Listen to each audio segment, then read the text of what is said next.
और सीधे रुख करेंगे केरल का, जहां पर केंद्रीय गृह मंत्री अमित शाह जनसभा को संबोधित कर रहे हैं।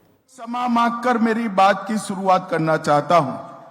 ഞാൻ മലയാളത്തിൽ സംസാരിക്കുവാൻ എനിക്ക് സാധിക്കില്ല. അതുകൊണ്ട് കേരളത്തിലെ ഈ ജനങ്ങളോട് ക്ഷമ ചോദിച്ചുകൊണ്ട് ഞാൻ ആരംഭിക്കുകയാണ്. मित्रों, आप शोभा जी को वोट करने के लिए यहां आए हैं। मैं एक बात अल्पुया वाले सारे भाइयों बहनों को बताना चाहता हूं, शोभा जी के नाम के सामने जो कमल के निशान है उस पर दिया हुआ एक एक वोट नरेंद्र मोदी जी को प्रधानमंत्री बनाने वाला है।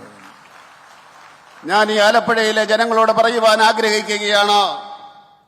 ഈ ആലപ്പുഴയിലെ സ്ഥാനാർത്ഥി ശ്രീ ശോഭാ സുരേന്ദ്രന്റെ പേരിനോട് ചേർന്ന് താമരയിലെ നിങ്ങളുടെ ഓരോ വോട്ടും നിങ്ങൾ ചെയ്യുമ്പോൾ ആ ഓരോ വോട്ടും ശ്രീ നരേന്ദ്രമോദിയെ പ്രധാനമന്ത്രിയാക്കുന്നതിന് വേണ്ടി വോട്ടുകളാണ് എന്ന് നിങ്ങൾ മനസ്സിലാക്കണം. मित्रों, सारे सर्वे बता रहे हैं कि पूरा केरल नरेंद्र मोदी जी के साथ आगे बढ़ने के लिए तैयार है। എല്ലാ സർവേകളും പറയുന്നു ഈ കേരളം മുഴുവൻ നരേന്ദ്രമോദിയോട് ഒപ്പം ചേർന്ന് മുന്നേറാൻ തയ്യാറാണ് എന്ന് പറയുന്നു.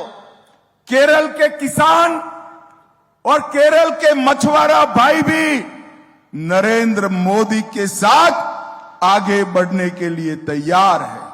കേരളത്തിലെ കർഷകരും അതുപോലെ തന്നെ മനുഷ്യപ്രവർത്തകരും നരേന്ദ്രമോദിയോടൊപ്പം മുന്നേറുവാൻ തയ്യാറാണ്. भाई और बहनों, केरल के कोने कोने से केरल की संस्कृति और केरल की विरासत दोनों के संरक्षण के लिए नरेंद्र मोदी को वोट देने की आवाज आ रही है। ഈ കേരളത്തിന്റെ ഓരോ കോണുകളിലും സാംസ്കാരികമായിട്ട് പൈതൃകത്തിന്റെ അടിസ്ഥാനത്തിൽ നിലകൊള്ളുന്ന വികാരങ്ങൾക്ക് വേണ്ടി നിങ്ങൾ വോട്ട് ചെയ്യണമെന്ന് ഞാൻ അഭ്യർത്ഥിക്കുകയാണ്.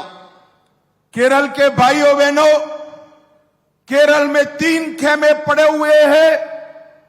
एक कम्युनिस्टों का, दूसरा कांग्रेस और मुस्लिम लीग का, और तीसरा एनडीए का खेमा हुए। കേരളത്തില് 3 മുന്നണികളാണുള്ളത്.